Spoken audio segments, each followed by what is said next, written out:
a palavra de Deus no livro de Marcos, o Evangelho de Marcos, capítulo 10. O tema de hoje é tudo ou nada. Capítulo 10 de Marcos, nós temos aqui um texto conhecido sobre o jovem rico. Eu escolhi o livro de Marcos, o Evangelho de Marcos, porque encontrei aqui elementos importantes e também irei relembrar algumas partes dos outros evangelhos que falam sobre esse texto, sobre o jovem rico. Então, por favor, se você estiver com a sua Bíblia aberta, pode acompanhar conosco. Verso 17 do capítulo 10 diz assim: E pondo-se Jesus a caminho, correu um homem ao seu encontro, e ajoelhando-se perguntou-lhe: Bom mestre, que farei para herdar a vida eterna? Respondeu-lhe Jesus: Por que me chamas bom? Ninguém é bom senão um, que é Deus. Sabes os mandamentos: não matarás, não adulterarás, não furtarás, não dirás falso testemunho, não defraudarás ninguém, honra ao teu pai e à tua mãe. Então ele respondeu: Mestre, tudo isso tenho observado desde a minha juventude. E Jesus, fitando-o, o amou e falou: Só uma coisa te falta, vai, vende tudo o que tens, dá aos pobres, e terás um tesouro no céu. Então, vem e segue-me. Ele, porém, contrariado com esta palavra, retirou-se triste, porque era dono de muitas propriedades. O livro de Mateus diz que esse homem era um jovem. O livro de Lucas diz que esse homem era importante. Mateus diz que ele era jovem, Lucas diz que ele era um homem importante, e todos os três do Evangelho dizem que ele era jovem. Então, eu posso concluir que ele era um jovem, rico e importante. Ele tinha três coisas que muitas pessoas almejam ter. Três coisas que as glórias da vida nos dá. A primeira delas é a juventude. E muitos em sua juventude buscam por riquezas, buscam por sucesso e buscam por importância. E aquele jovem tinha as três coisas. Ele podia ser jovem e ter riqueza, além de ocupar um lugar de privilégio na sociedade. E ele chega para Cristo, e eu fico imaginando que aquela cena é uma cena muito superficial. Acompanhe comigo. O texto diz que ele vai até Cristo, ele se põe de joelho na frente de Cristo e já coloca ali uma palavra à frente: bom mestre. É uma cena. Aquele homem está indo em direção a Cristo para buscar de Cristo algo que naquele momento ele queria ter de Cristo, mas Cristo não podia dar. O texto diz que aquele homem chega, se ajoelha e diz: bom mestre. Ele estava buscando, sabe o que ali? Primeiro, a aprovação de Cristo.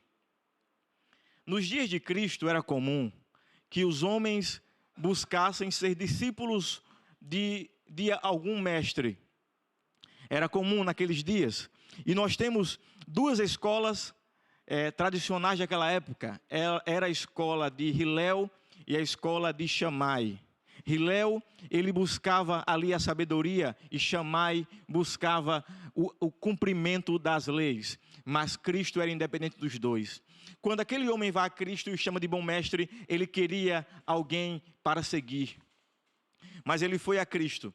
E todo mestre tinha uma cartilha.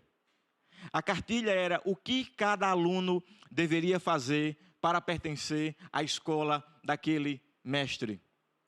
E vocês sabem que Cristo, ele chamou os seus discípulos, ele era mestre e ele tinha discípulos. E vocês vão lembrar do modus operandi e da cartilha de Cristo. A cartilha de Cristo era: vem, abandona tudo que você tem e então segue-me.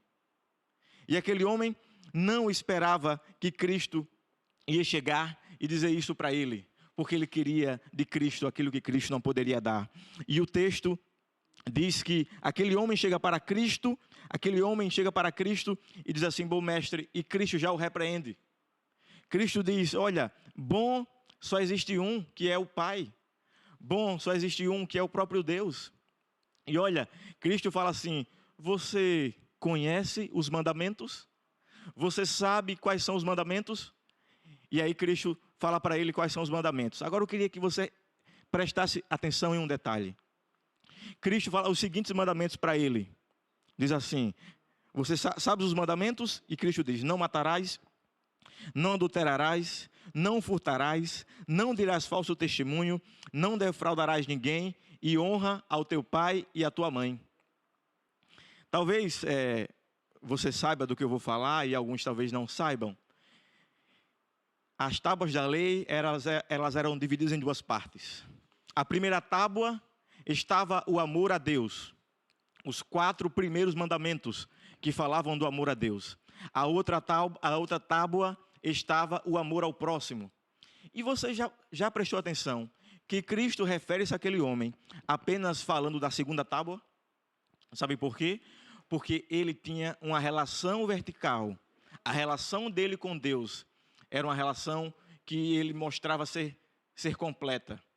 Pelo menos aparentemente. Mas aquele homem, Cristo sabia da vida dele.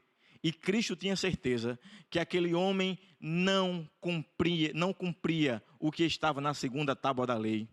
Ele não tinha um bom relacionamento com os seus familiares. Ele não tinha um bom relacionamento com as pessoas que lhe rodeavam. Ele amava a Deus. Ele tinha uma boa junção com Deus, uma boa relação com Deus. Mas ele tinha uma péssima relação com o próximo. Queridos, a religião verdadeira é uma religião que ela é vertical entre eu e Deus, mas também ela é horizontal entre eu e aqueles que estão ao meu lado.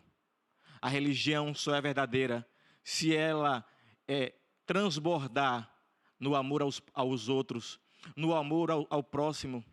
E eu fico imaginando quantas pessoas transbordam uma falsa espiritualidade como aquele jovem rico, uma religião aparente, apenas de relação com Deus, e eu até vou aqui acrescentar, não uma relação com Deus, mas uma relação com a religião. Apenas uma relação com a religião, e com o próximo rejeitam, não amam, descuidam, não protegem. A Bíblia diz, em 1 João 4,20, aquele que não ama seu irmão a quem viu, não pode amar a Deus a quem não viu. Por isso, querido amigo e irmão, se a sua religião é verdadeira, se a sua relação com Deus é verdadeira, você terá transbordamento natural no amor às pessoas. E Cristo vai direto na ferida daquele homem e diz: você não ama ao próximo, observe todo o mandamento, a lei ela é completa, você não pode deixar uma coisa e fazer outra. A lei ela é completa, portanto, faça as duas coisas. Interessante que eu falei para você no começo do texto que aquele jovem ali era aparentemente completo. Ele era jovem, ele era rico e ele era importante. Mas veja que ele vai em busca de Cristo, porque dentro de si havia uma conturbação, eu diria até patética, dos sentimentos que haviam dentro dele, porque ele não era feliz, querido, por completo. Mas o texto diz que aquele homem procurava algo para ser feliz. E ele vai para Cristo. E quando Cristo indaga se ele faz tudo aquilo que Cristo perguntou, se ele guardava e conhecia os mandamentos, ele dizia: Senhor, é claro, é lógico que eu conheço tudo. Eu sou um cumpridor da lei. Eu acordo para isso. Eu levanto para isso. Eu vivo para isso. Cumprir a lei é o meu hobby.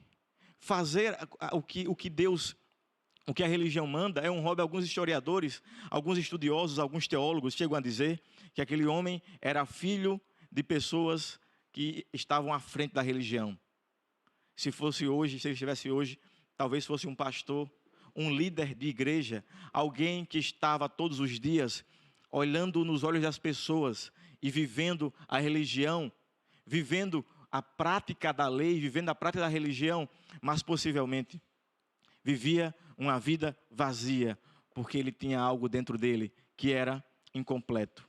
E agora Cristo vai fazer para ele um desafio. Cristo vai fazer para ele um convite, um chamado. Cristo vai fazer para aquele homem algo que ele não esperava.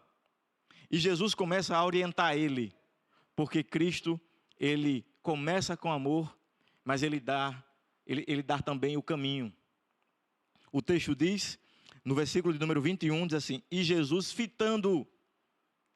Jesus encarou aquele homem nos seus olhos. Jesus fixou os olhos dele nos olhos daquele homem e disse assim, o texto diz assim: e fitando o amou.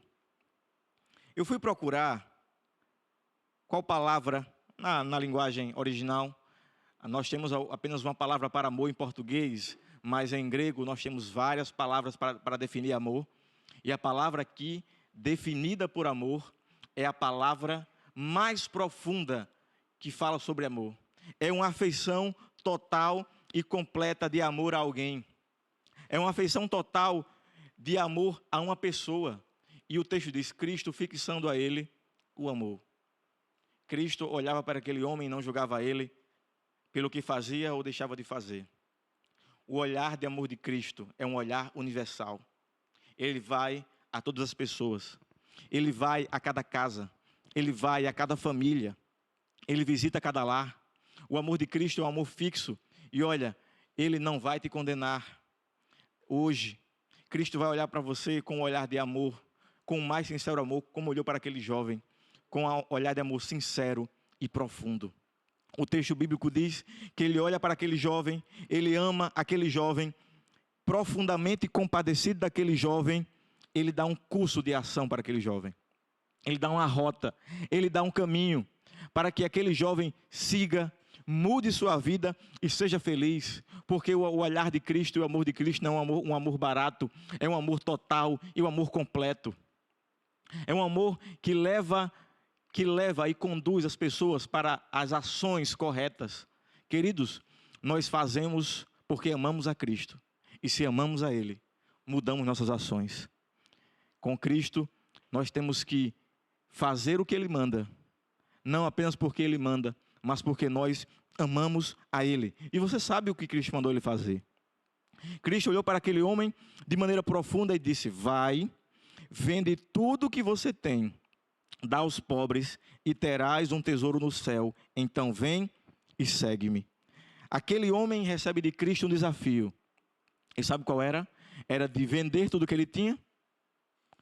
De vender tudo que ele tinha e voltar para Cristo, para então receber de Cristo a vida eterna. A gente sempre que prega esse sermão, a gente vai lembrar que aquele homem era um homem egoísta. E pelo seu egoísmo, ele não seguiu a Cristo. Mas eu queria dizer que o problema dele era muito mais profundo. O problema do jovem rico e abastardo, do jovem rico e com fama, era muito mais profundo. Faltava faltava naquele jovem confiança em Deus. A profundidade da vida daquele jovem em relação a Deus era rasa. A experiência religiosa daquele homem, a experiência religiosa daquele jovem era uma experiência rasa e superficial. O problema dele não era um problema simplesmente de egoísmo, era um problema de falta de confiança em Deus. Cristo chamava aquele jovem para uma super experiência. Sabe qual era a experiência? Olha, imagina comigo. Ele tinha tudo ao acordar. Tinha comida garantida, tinha roupa garantida. Estava tudo em suas mãos. Mas o desafio de Cristo é: vai, vende tudo que você tem. E se você vender tudo que você tem, você volta e me segue. Cristo estava propondo àquele jovem uma experiência real com ele. Uma experiência de confiança e dependência. Confiança e dependência era o que Cristo cobrava daquele jovem. Não era simplesmente jogar o egoísmo fora.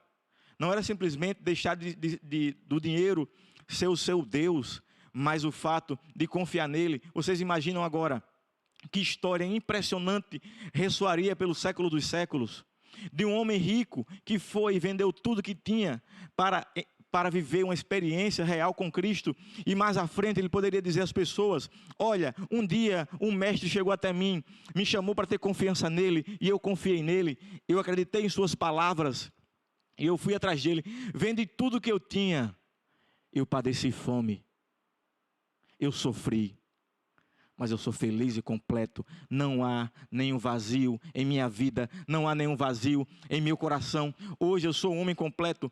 Experiência real. Uma experiência que com dinheiro ele não teria. Uma experiência que com uma vida bastarda, na alta sociedade, ele não teria. E o texto bíblico diz isso, que aquele homem precisava de uma experiência real de dependência com Deus. Queridos, Deus só será real em nossas vidas se Ele for tudo que nós temos.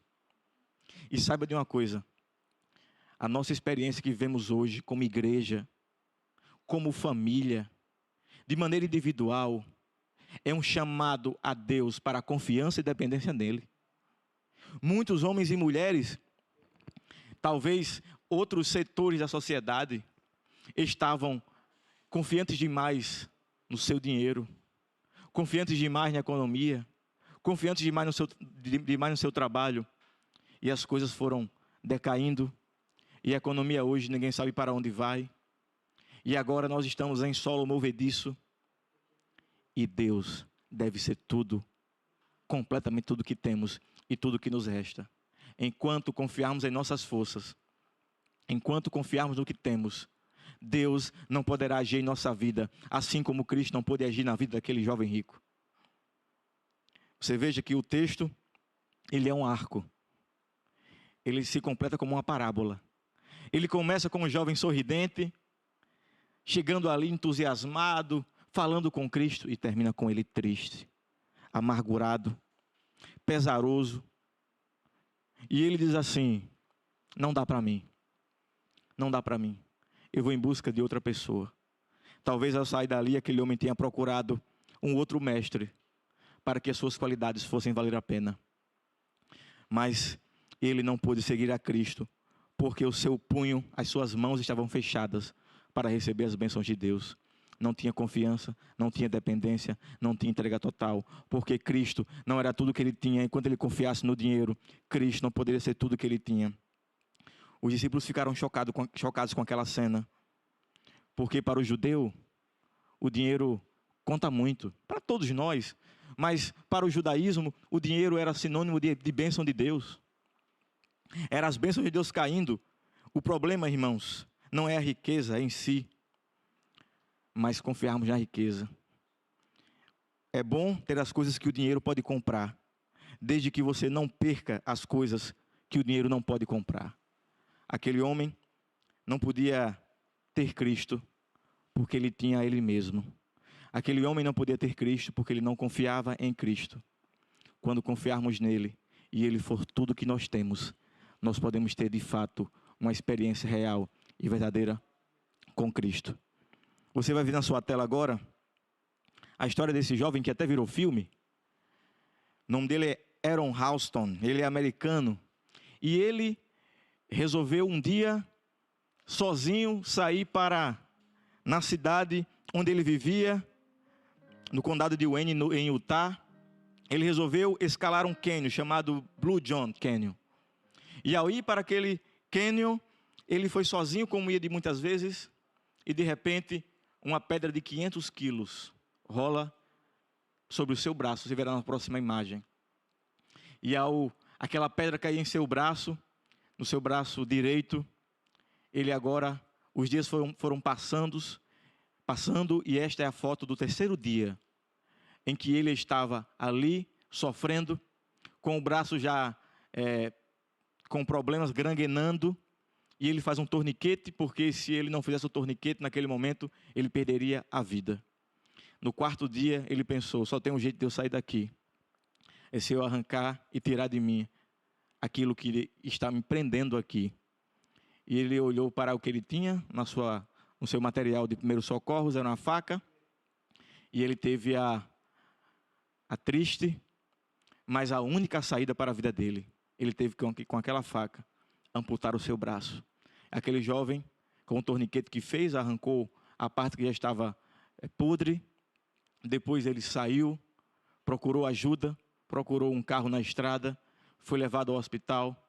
E hoje você vê na próxima imagem que este jovem, ele conseguiu sobreviver, ele continua fazendo escaladas. Ele não tem o braço, a mão direita, mas ele tem a vida. Ele arriscou tudo o que ele tinha. Ele arriscou o seu braço para poder continuar vivendo. Aquele momento, ele teve que fazer uma escolha. E a escolha daquele jovem foi, naquele momento, perder algo para ganhar tudo. Queridos, com Deus é tudo ou nada. Se falta uma coisa, faltam todas as coisas.